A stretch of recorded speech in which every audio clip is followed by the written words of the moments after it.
What's up, everybody? Welcome to Podcast Now. I'm Alex, and this video, I welcome you into part 2 of talking about how terrible WB Games is. Now, in part 1, if you missed it, we talked a little bit about the Wonder Woman game. I'm recording these back to back to back, as you can tell from my shirt not changing, and I think my throat is probably going to hurt a little bit more as we go, so I'm going to try to calm down. I think this is a good place to do it, because the Wonder Woman thing just makes me dumbfounded. I have no idea how you managed to get it in that situation. People deserve to be fired over that. People have left and have been fired, so I guess there's nothing you can do. F it all. And for this, at least it's a little bit more positive because we kind of have, again, confirmation. I don't even know what you want to say, right? Because we already kind of knew that the plan for Rocksteady after Suicide Squad was to go back to the drawing board, but go back to an old friend, right? Go back to Batman. So let's look at the Jason Schreier article yet again. He broke down the different studios. In this video, let's just talk about Rocksteady, and let's just talk about Batman Arkham. Okay, so he says, buoyed by the success of Hogwarts Legacy, Haddad invested heavily in Warner Bros. Next big title, Suicide Squad Kill the Justice League, which has been in development, or had been, for more than 6 years at Rocksteady, telling staff that it could be also a billion-dollar game. What a goddamn joke. He and his team greenlit TV commercials and successfully pushed for coverage on WB's own cable news network, CNN. Oh my god. But Rocksteady, the developer of the beloved Batman Arkham trilogy, was admired for its single-player games and had attracted employees who knew how to make such titles. Pivoting to Suicide Squad, a multiplayer shooter, was an awkward fit that led to attrition and turmoil. Late in production, Rocksteady bosses Jamie Walker and Sefton Hill left to start a new company and recruited former colleagues to join them. Ultimately, fans didn't have an appetite for another online shooter, and the game tanked. Rocksteady gave up on plans for content after the first year, ending the story with a hasty animation that backtracked on some of the narrative's most controversial aspects, revealing that the superheroes thought to be dead were in fact clones. Now, Rocksteady is looking to return to Batman for a single-player game, but according to people familiar with the timeline, the new project is years away from landing. I said this with the Wonder Woman thing. He is not the greatest writer. I mean, I'm not really a Jason Schreier fan, but his explanations and ability to convey info on the games, I highly doubt he plays that many games. I'm in such a mood to call things out. Why not throw him under the bus as well? Let me just say, actually, I can't believe I have to do this, but I'm not really a fan of his.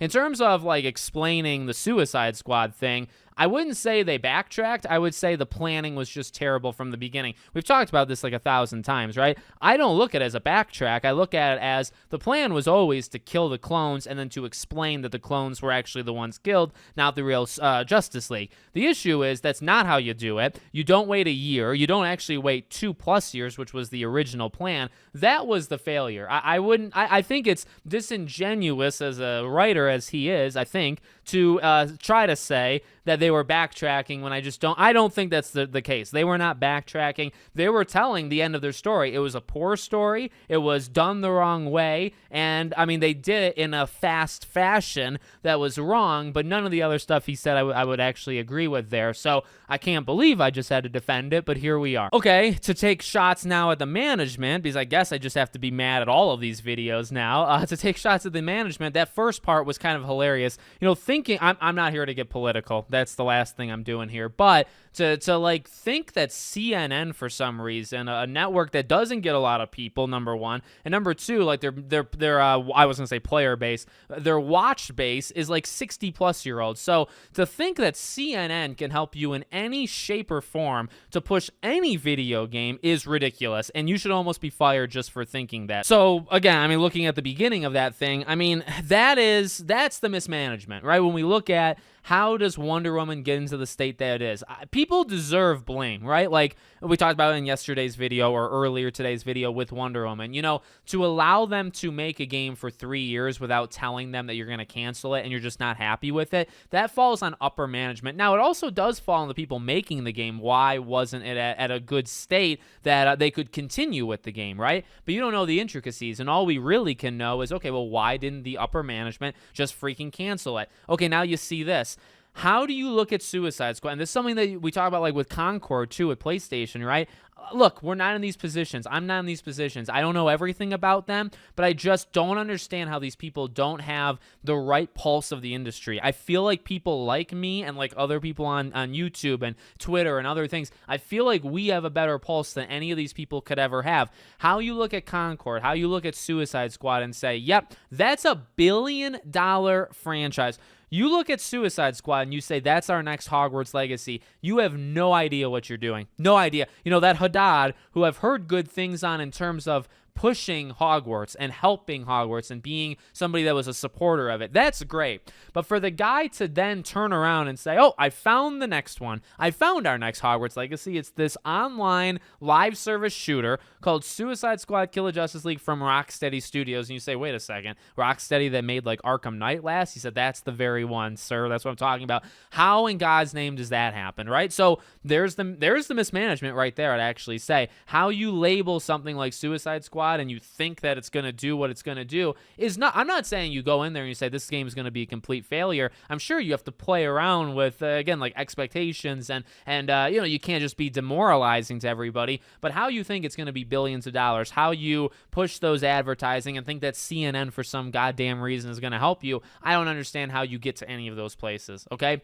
Now, in terms of Rocksteady's future, well, I mean, I guess the only positive, right, is going back to Batman. And now he says for a single-player game, or he says looking to return to Batman for a single-player game. So that doesn't actually tell us, and I wonder if Schreier does know, but it doesn't say if it's like an Arkham Asylum remake or if it's like a brand new Arkham game. Honestly, and we've talked about this a few times, so I'm not going to spend too much time talking about it, but either one I do think could work. We just saw literally with the VR, right, that you can do more games in that in the arc, right? You can have Roger Craig Smith come, you can fit it in perfectly, where it kind of belongs in the timeline. You can do it. Okay, now do you trust Rocksteady to do it? The answer, I think, to me would be no.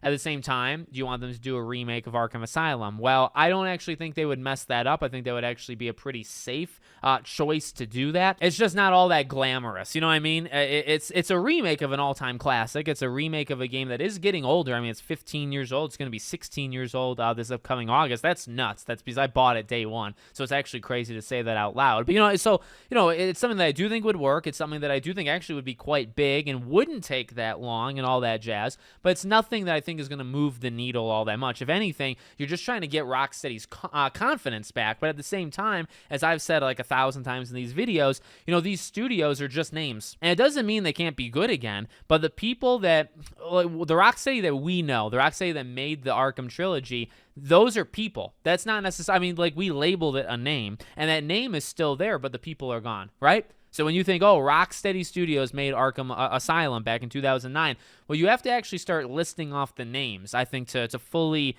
just like get the expectations right? Because you say, okay, well, these 200 people made the game. They were Rocksteady, but they were individuals that did it. How many are still there now? 10%, 20%, 30%? Not the whole team. It's not really Rocksteady. It's still the name, it's the logo, it's the brand, but it's not the actual people that made those legendary titles. So, I don't know. I think a safe bet would just be to do Arkham Asylum. That's kind of where I'm at. Just do something safe, because at this point, you don't know what you're doing with Wonder Woman. You don't know what you're doing at WB Montreal. You have no idea what you're doing across the board. Just do something that you do know, which is remaking a game is not the hardest task of all time, and you remake a classic, you're probably going to get rewarded if you do it right. That's it. Simple and clean, just like the Kingdom Hearts song. That's all you got to do. So I don't know.